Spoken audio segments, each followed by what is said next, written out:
राजस्थान की राजनीति में एक तरफ थे जाट समाज के आंखों के तारे कर्नल सोनाराम और दूसरी तरफ राजपूतों के गौरव जसवंत सिंह जसोल। दोनों अपने अपने समाज के सबसे बड़े नेता, लेकिन जब ये आमने सामने आए तो बाड़मेर की रेत ने देखी सबसे बड़ी सियासी जंग। कर्नल सोनाराम चौधरी वो नाम जो सेना से निकलकर राजनीति में आया, 3 बार कांग्रेस से सांसद बने और हर बार जाट समाज का भरोसा मजबूत करते गए। बाड़मेर जैसलमेर की धरती ने उन्हें सिर आंखों पर बिठाया। उनकी सादगी, साफ छवि और जनता से सीधा जुड़ाव, यही कारण था कि गांव-गांव, ढाणी-ढाणी के लोग कहते थे, मारा कर्नल साहब। दूसरी ओर जसवंत सिंह जसोल राजपूत समाज ही नहीं, पूरे भारत की राजनीति का बड़ा चेहरा। विदेश मंत्री, वित्त मंत्री, रक्षा मंत्री, देश की राजनीति में उनकी गहरी छाप रही। लेकिन बाड़मेर में जसवंत सिंह का सामना हमेशा होता रहा कर्नल सोनाराम की बढ़ती लोकप्रियता से।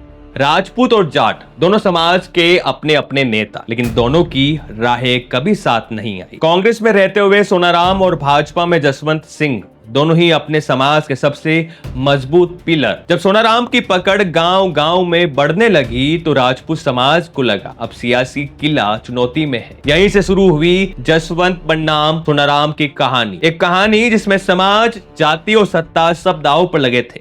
लेकिन 2014 का चुनाव इस दुश्मनी को इतिहास में दर्ज कर लिया गया। कर्नल सोनाराम ने कांग्रेस छोड़ बीजेपी ज्वाइन कर ली। बीजेपी ने जसवंत सिंह को टिकट न देकर सोनाराम पर भरोसा किया। बस फिर क्या था, जसवंत सिंह ने बगावत कर दी। बाड़मेर का चुनाव बन गया सिर्फ एक मुकाबला, जसवंत सिंह बनाम कर्नल सोनाराम। बता दें कि 2014 में बाड़मेर जैसलमेर की लोकसभा सीट पर त्रिकोणीय मुकाबला था। उस दौरान बीजेपी की पूर्व मुख्यमंत्री वसुंधरा राजे ने पूर्व केंद्रीय मंत्री जसवंत सिंह जसोल को अपनी पुरानी अदावत के चलते टिकट नहीं लेने दिया। राजे ने कांग्रेस छोड़कर बीजेपी में शामिल हुए कर्नल सोनाराम को अपना प्रत्याशी बनाया था। वहीं कांग्रेस ने हरीश चौधरी को अपना प्रत्याशी बनाया, जबकि पूर्व केंद्रीय मंत्री जसवंत सिंह जसोल ने टिकट नहीं मिलने पर नाराज होकर बीजेपी से बगावत करते हुए निर्दलीय चुनाव लड़ा। उस दौरान पूरे देश की निगाहें बाड़मेर जैसलमेर लोकसभा सीट पर थी।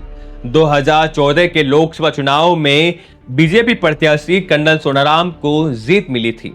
चुनाव के दौरान गांव-गांव में चर्चा थी, क्या ठाकुरों का किला बच पाएगा या जाटों का परचम लहराएगा। कभी जसवंत सिंह भारी पड़े तो कभी कर्नल सोनाराम का नाम गूंजा। लेकिन इस जंग ने राजस्थान की राजनीति को 2 ध्रुवों में बांट दिया। एक तरफ जसवंत सिंह, दूसरी तरफ सोनाराम। दोनों का असर इतना गहरा था कि बाड़मेर की राजनीति सालों तक इन्हीं 2 नामों के इर्द गिर्द घूमती रही। साल 2020 जसवंत सिंह का निधन हुआ। 20 अगस्त 2025 को कर्नल सोनाराम भी दुनिया छोड़कर चले गए।